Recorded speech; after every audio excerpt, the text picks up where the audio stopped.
Welcome, everyone. Welcome to the show. Today we are talking in a very spooky kind of setting about a British TV show picked up by Amazon Prime called Malice. It starts my boy David Duchovny. And I wanted to talk about it because I kind of enjoyed it in the way that it was just making me feel bad all the time. It was kind of like triggering because the premise of the show is that this rich family needs a nanny because the other nanny was poisoned by a charismatic person called Adam. So why not just give Adam the freaking job of the nanny? We just have to call him a mammy. A manny, I mean. I'm sorry, those words are really weird. So that's where the problem starts with the show. It's just these things that happen in this show are just not very likely. If I had a family and one person, the nanny, would suddenly fall extremely ill and would have to go to the hospital, then I'd kinda feel like something is up. Why is nobody else poisoned, right? I know it doesn't take a Fox Mulder to make these conclusions, and it seems like everything in this show is constructed in a way that allows the psychopath to progress whatever he wants to do, and there's little resistance towards him. Like, we are starting to get into spoiler territory, so you should probably stop watching this video from here on out because it's gonna get spoilery. Okay, main problem for me in this show is first episode. We have this the Adam person approach someone. No, he wasn't really approaching anyone. He was cutting octopuses.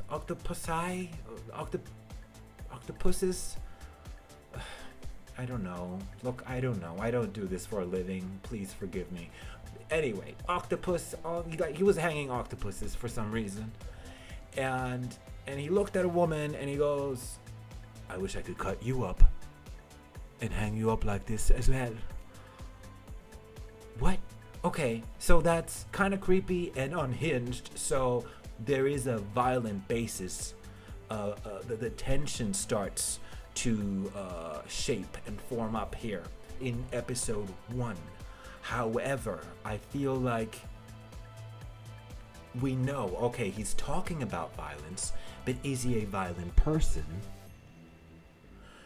Well, I mean, he poisoned somebody, so I'm guessing, yes, he's probably violent already. So there's a tension that builds from that moment on, and we're on episode 1. So that's a lot. And so he tells this woman, "Want to cut you up and hang you up like an octopus?" And she just kind of like looks at him and is like, "Huh." I mean, I don't know if she didn't hear it. I don't know if she denied it. Maybe she's denying it, that she heard anything violent from him, but it was kind of clear. And so one of the things that is part of my main complaint about this show is that the dude does things and nothing happens because of it. Like, there's never ever something that makes him like, he's not really that careful because he's threatening this woman. Now, this woman is not going to tell anyone about this.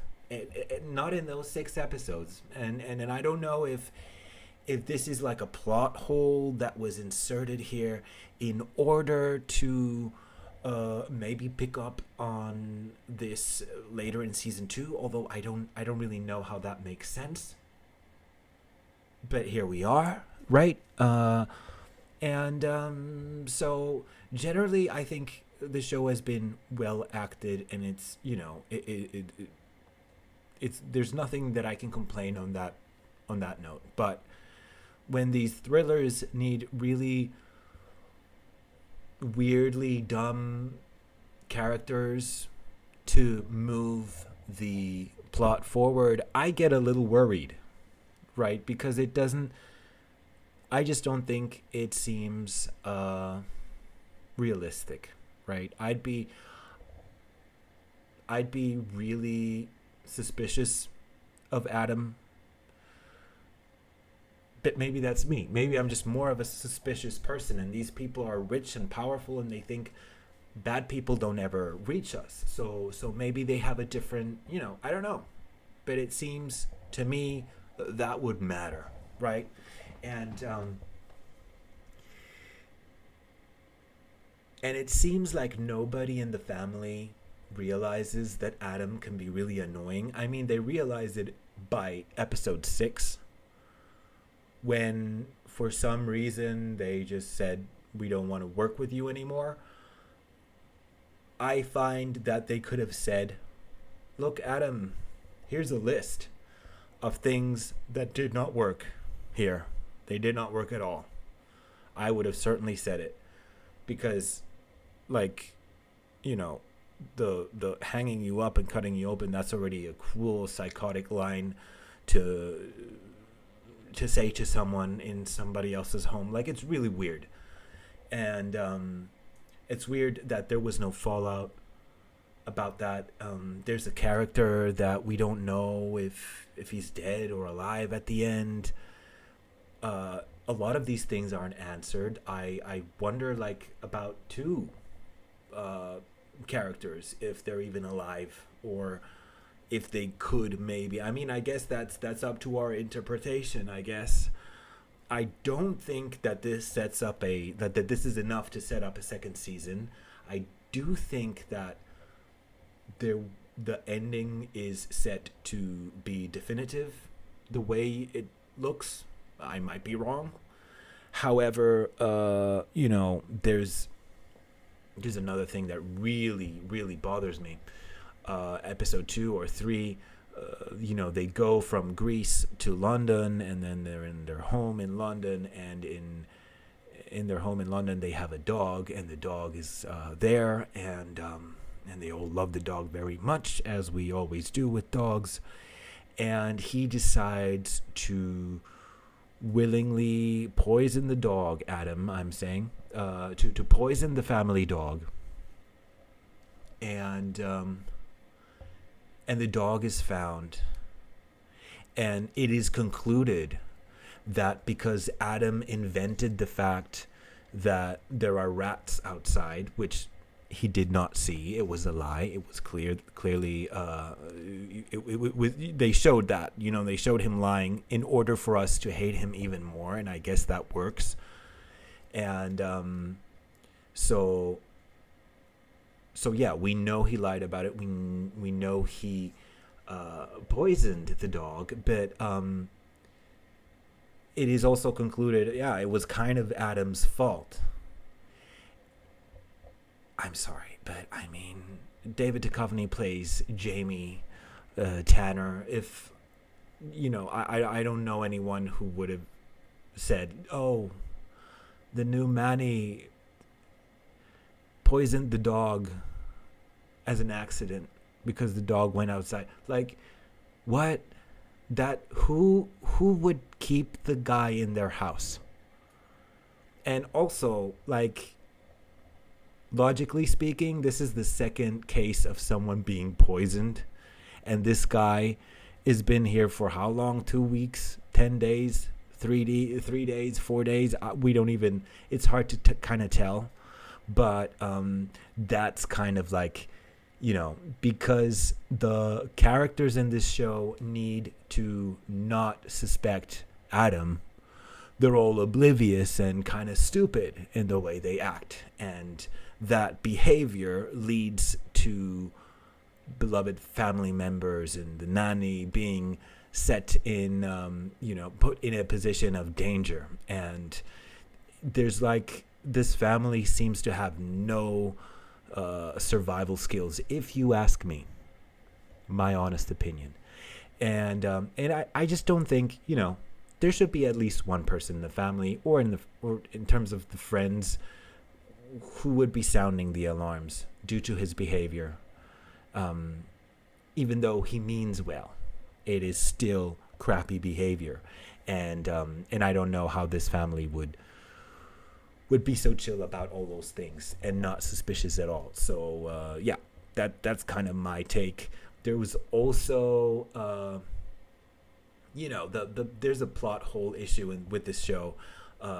Final episode was kind of wasted a little bit because there was a sequence where both Jamie and I think Nat, his wife, both were looking for the kids. They knew the kids were in danger from being, I don't know, maybe murdered by Adam. Those were the stakes. The music was all suspenseful and dramatic, and where are the kids? Where are the kids? And we told the kids to be here. Why aren't they here? And so obviously, when they go back to the beach to where they dropped off the kids, you kind of think, okay, Adam got to them. But no, it just turns out that the kids went somewhere else because kids will be kids and they don't listen or something. But there was this, it felt like the drama and the suspense was superficially heightened for for it being a dud, because both the kids were just sitting around just somewhere else at the beach. And it's just really weird because they say, well, both parents say, let's meet up here 15 minutes later, and then, or in 15 minutes, and then they don't meet up there because Jamie went somewhere else and he's acting alone, which isn't also a great idea, I guess. And there is clearly, like, Adam doesn't just do all these things out of spite or because he's like a psycho. He probably is a psycho, but the idea behind is that there's actually a reason behind him wanting to get to Jamie, and I find it a little bit okay. I don't know if those reasons are like, you're pretty mad, I guess, angry at him, but really, would you? There are just people who Adam kind of hurt in this show who really don't really have much to do with the conflict itself. We can tell, in episode 1, David Duchovny is playing a guy that could be an asshole, maybe. Like, I was thinking the first maybe 20 minutes, I'm thinking, oh, he's probably playing an asshole, right? He sounds a bit like an asshole. Is he going to be the bad guy? Is he going to be the good guy? It's funny because this kind of asshole turned out to be the good guy, and I'm not mad about it, because Jamie is experiencing how his life is being taken apart, and it's been done, step by step, and it is a planned project by Adam. And it's interesting just how you end up feeling for this poor asshole. And I do feel like I did feel really bad for him at the end, because it's not like, and even if it's like his dad did something that harmed someone else's dad, all right, okay, I get that, but does he deserve to be destroyed over something that his parents did when he wasn't even alive, or he wasn't consenting to any of the bad things that other people experienced due to these people? So I think that is that is the main point, I guess, I would like to make, that it is. I like how that made me feel, because I thought, well, I guess I'm not gonna care about Jamie too much, and then this show kind of like, yeah, I can feel bad for a rich asshole, because his family doesn't deserve it. Certainly his family don't, and but there is something really nihilistic, and I would even say cynical about this show. Like I said, like, it's almost easy for Adam to destroy this family and watch them collapse. And he has little pushback. There is some pushback, but it's just underwhelming considering the things that are happening when he is around. I would be more anxious and less relaxed having a Manny like that babysitting my son after my dog just died. And we know he killed my dog, so he's got to go. That's what I have to say. And of course, the dog is going to be examined by a vet and not just put into the ground. Like this is not normal family behavior, is what I think. They're being oblivious for the plot, is what I believe. And so that's kind of like, and there's the some of the plot points and the things I mentioned with the kids, I kind of didn't like it as a viewer because it was like raising stakes only just to fool us for a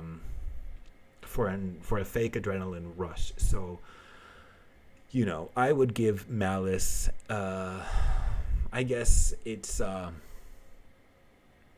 6 out of 10. Honestly, I don't think that anything was wrong with the acting. If anything was problematic for the show, it was probably for the writing. It is nice to see David Duchovny acting again. I know he's been busy with his music and podcasts. So yeah, that was nice to see him on a TV show like that. Still not the action hero that he wanted to be in the X-Files. So I don't know how he feels about that ending. But was nice to see him again acting out and about. And I was entertained by the show. It was not like I have no regrets watching the show, even though, it was quite nasty. With the violent points, because it feels so real. It's not supernatural horror. It is some psychopath that you invited to live into your home, and he's taking care of your family. And when I say taking care of your family, I mean killing them one by one and destroying your reputation. So thank you guys for watching. That was one of my few TV rants. I hope you enjoyed it. Did you watch Malice? And did you enjoy it? Please let me know in the comments right down below. And hit the like button if you were entertained. I shall see you guys all very soon. I hope you're having a great December and great holiday season. I will be on here with some news in the coming days. Take care, everyone. Good night. Bye.